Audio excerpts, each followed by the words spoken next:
I'd like to introduce Tara Hoska, who is a tribal rights attorney and citizen of the Chukchi-Ching First Nation, International Falls, Minnesota. She serves as a national campaigns director for the environmental justice organization Honor the Earth. She served as an advisor of the Native Americans issues for Bernie Sanders' campaign in 2016 and co-founded Not Your Mascots to fight the appropriation of indigenous culture and protested the Dakota Access Pipeline at Standing Rock Indian Reservation. Tara.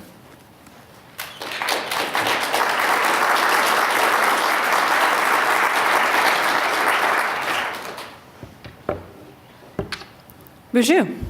How are all you guys? How's it going? Are we awake? Yeah? All right. That was great.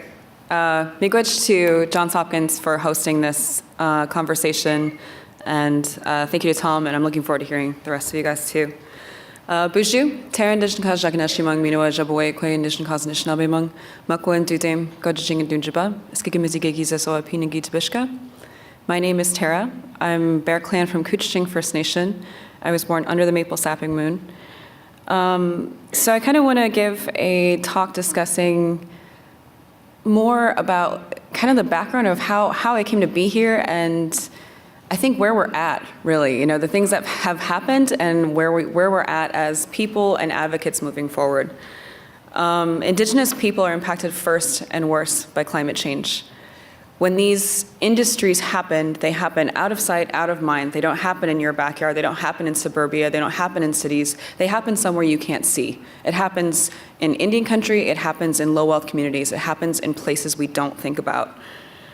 And for some reason, you know, we are now in this position of leading and advocating the fight for the survival of the world. You know, indigenous peoples are doing these things because it is our cultural duties to do these things, but we're also fighting for survival while still trying to overcome the trauma and, you know, real pain of genocidal practices that were not that long ago. We're fighting for the opportunity to tell our stories that don't even make the news. They don't make the public consciousness. We're still teaching our children that Native Americans essentially died out after the 1900s, that manifest destiny is a mandate from God to have theft of indigenous lands, that those are acceptable policies. You know, that's what I grew up learning about myself and my own people, and that's what children are still learning today. And so we're not seeing stories like Jason Perro. He's a 14-year-old who was just killed in the Bad River Reservation right in front of his grandparents' home. You know, police brutality, the fact that Natives are most likely to die at the hands of police versus any other race. Stories like Savannah Graywind over in North Dakota. She was a pregnant mom, 22 years old, who was kidnapped and murdered. Stories like missing and murdered Indigenous women, a movement, but really a tragedy of thousands, literally thousands of missing and murdered Indigenous women in Canada, so-called Canada. We don't even track that information on the US side of the border. You know, it's become such a problem that they've had to do a national inquiry. You know, we don't learn that, you know, the US stripped jurisdiction of tribal nations here within these boundaries, that when it comes to issues like man camps next to extractive industries, these influxes of thousands of workers to build these pipelines, to extract from these rigs, that means an increase of crime and sex trafficking. And because of stripped jurisdictional authority, tribes have a lessened version of justice. Tribes are left with this understanding that we can prosecute non-Native offenders, but it's at a less rate than anywhere else in the country. And if we don't prosecute, then the federal government might step in, but they decline these cases 46% of the time. It used to be 76% of the time. That's a reality of Native people. It was my experience in law school, sitting across the room from my classmates as they took Indian law, federal Indian law, and we heard this story and this reality. And it was, you know, you potentially could be a non-Native offender, walk onto a reservation, rape somebody, and walk away. And my classmates said, oh, but this is America. And I said, this is your America. Our America is very different. Our experience is very different. When it comes to residential schools, you know, we're seeing truth and reconciliation on the Canadian side of the border, Over here in the US, only 4 states even mention the boarding school era. This era in which genocide of culture and language and who we are as people, identity, occurred and irreparably changed everything. We're still recovering from that as we're put in the positions of trying to save the world. Stories like, I've got to mention it because I'm here back in DC and in the DMV area, the fact that the Washington football team is playing on Thanksgiving this year. That is so offensive. How much more offense and disrespect do we have to take as Indigenous people?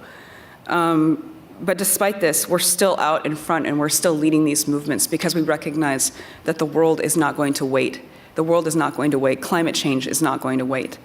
I saw this great quote by Noam Chomsky today, who I, read in law school. But he said, all over the world, it's Indigenous communities trying to hold us back. First Nations in Canada, Indigenous people in Bolivia, Aborigines in Australia, tribal people in India. It's phenomenal all over the world that those we call primitive are trying to save those of us we call enlightened from total disaster. 80% of the world's remaining biodiversity is in Indigenous hands. It's for a reason. We recognize our connection to the earth. We've never lost it. It's in our medicines, it's in our lives, it's in who we are as people. I spent 6 months of my life out fighting the Dakota Access Pipeline in North Dakota. And eventually it turned into this global movement of people and it resonated around the world. And I think there's always this question of, why did this happen? Why did so many go out there? Why was this the pipeline? Why was this the fight? I think it was a lot of different things. It was, one, I was so happy to finally see tribal nations saying no. That they had said no all along, but this time we were going to put our bodies in front of the machines and we were going to say no. Enough is enough. You're not going to do this. And that was powerful. It was beautiful to see that. And for those allies who came, thousands and thousands of allies came, it was, I think, a recognition of climate change and our protection of the environment and our acknowledgement that this is a real serious issue, that climate change is happening and is real, but also kind of this feeling that something is wrong. Something in the US just doesn't feel right, and it's not okay that our corporations are considered people. It's not okay that our corporations are essentially putting elected officials in office who are then in charge of regulating those corporations. That we're seeing, now the former CEO of Exxon sitting at the head of the State Department. That we're seeing a woman who doesn't believe that climate change is real sitting at the head of the Council on Environmental Quality. That's madness. And so I think it was this moment of seeing that and then being out in North Dakota and really seeing it firsthand. It was the security companies, the private security companies, the police officers, the militarized response, brutality and violence, and collaboration and collusion of the state with this private agency and this private company to suppress the people. It was about Indigenous people, but it was also about suppressing the people. It didn't matter if you were of color or not when you were standing in front of a machine. It didn't matter if you were of color or not when you were being put into a dog kennel. I remember being in these places with folks who had been arrested, when I was arrested, and they were so shocked. How could they do this to us? This is not fair. This is not right. For a lot of us Indigenous people, we already kind of, knew the story and knew the narrative. But it was a moment where I think it really opened a lot of people's eyes. And we saw this movement carry around the world. We saw so many people take these seeds of resistance all over the United States and all over the world. We deal with environmental racism a lot in the work that I do at Honor the Earth, but the work that all of us see if you're engaged in environmental resistance.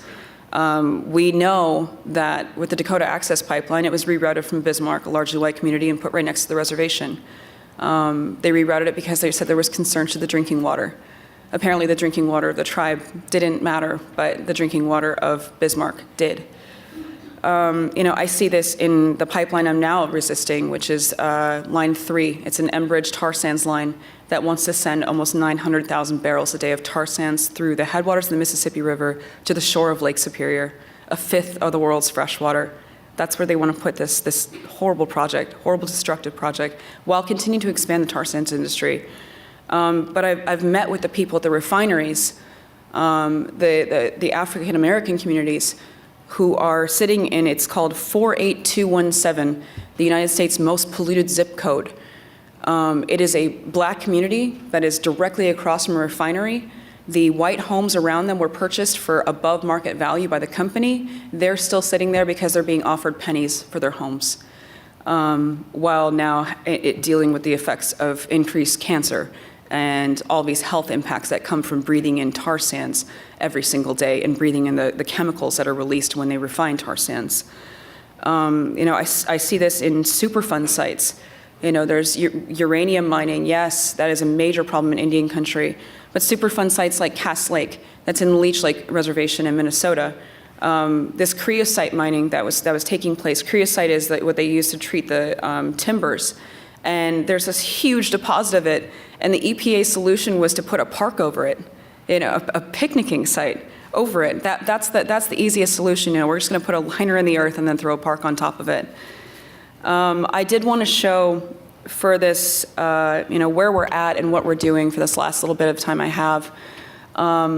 We took our resistance from Standing Rock, and a lot of us went to looking at the people behind it. If the companies aren't going to listen to justice, maybe the banks will, because the banks have our money in it. So far, our little resistance effort of people around the globe has cost these banks almost $5 billion and counting. That is amazing change. And it's also amazing to tell these companies that to their faces, to look at them and say, so, I heard you guys just had another $1.3 billion canceled in your credit facility. How does that feel? We're going around the world, meeting with indigenous peoples around the world who are organizing for change. You do listen to money, I know you do. And to the point now that they've actually sued us. But I wanted to show this video so you can see what the front lines resistance that's happening against Line 3 looks like right now.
Too good with the pipeline moving right behind her while she's getting arrested.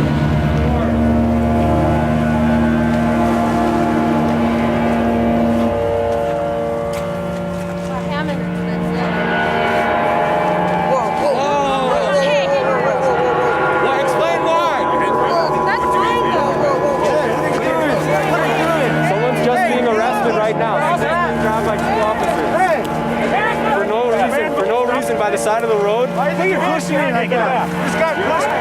He's ready to do all his court appearances. Hey, you do not need to be doing that to his face. Excuse me, one more. You're moving my arm. You're hurting him. Get off of him. This is what this is what you guys are doing.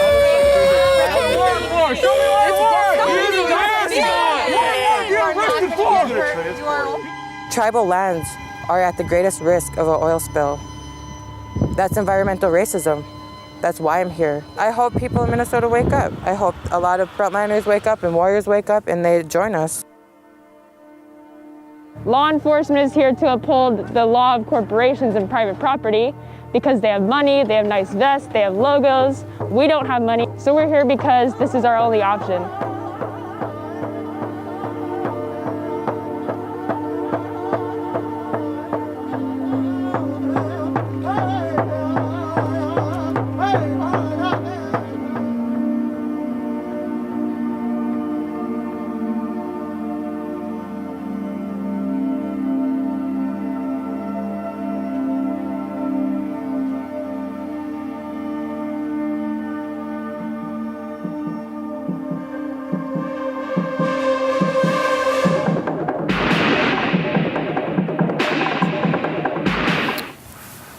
So just some final thoughts.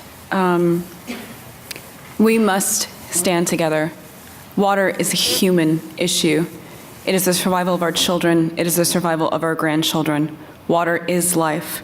Mother Earth is not going to wait for us to get our act together. This needs to happen now. It is urgent.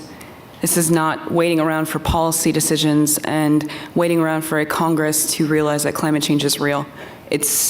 It's something that we, the people, need to take into our hands and recognize that we have to engage in the process. We have to engage in resistance, whether it's going to a bank or going out to a front line. Justice for all should be an actuality, not just words on a piece of paper. Resist, please. Stand with us. Hoa, miigwech.